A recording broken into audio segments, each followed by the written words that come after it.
Pemerintah dan Otorita IKN Nusantara (OIKN) terus berupaya menarik investor untuk proyek pembangunan IKN Nusantara di Kalimantan Timur, Kaltim.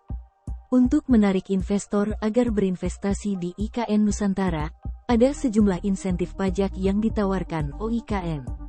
Salah satu insentif pajak bagi investor IKN Nusantara adalah pemberian tax holiday yang bahkan lebih panjang hingga 30 tahun.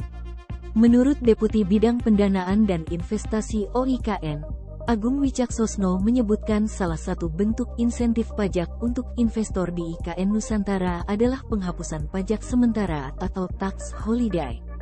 Tax holiday umumnya bisa diberikan jika nilai investasi mencapai 100 miliar rupiah ke atas. Namun untuk investasi di IKN syaratnya hanya 10 miliar rupiah, kata Agung dalam ASEAN Investment Forum 2023 di Jakarta, Minggu, tanggal 3 September tahun 2023. Selain itu, masa berlaku tax holiday untuk investasi di IKN juga jauh lebih panjang, yaitu mencapai 30 tahun dari ketentuan tax holiday pada umumnya yang hanya 10 tahun. Selain itu, ada potensi pengurangan pajak kalau melakukan investasi di pendidikan atau riset. Pemerintah juga akan menutupi pajak pendapatan bagi investor yang tinggal di Nusantara, ujar Agung seperti dikutip Tribun Kaltim.co dari kontan.co.id.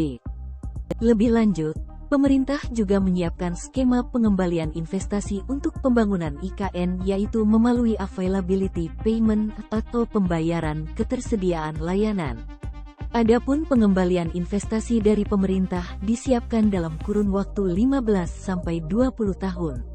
Ia katakan, saat ini terdapat 12 sektor investasi yang terbuka di IKN, diantaranya adalah energi baru terbarukan, telekomunikasi, transportasi, perumahan dan infrastruktur komersial.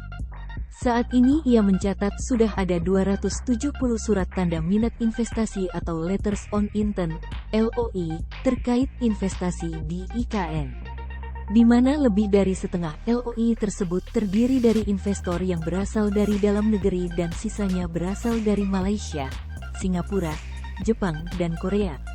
Ia sudah masuk dari 270 itu. Memang Indonesia lebih dari setengah, karena kalau bicara IKN ingin menjadi ekonomi dunia yang paling diutamakan memang harus investor Indonesia, tutup Mia.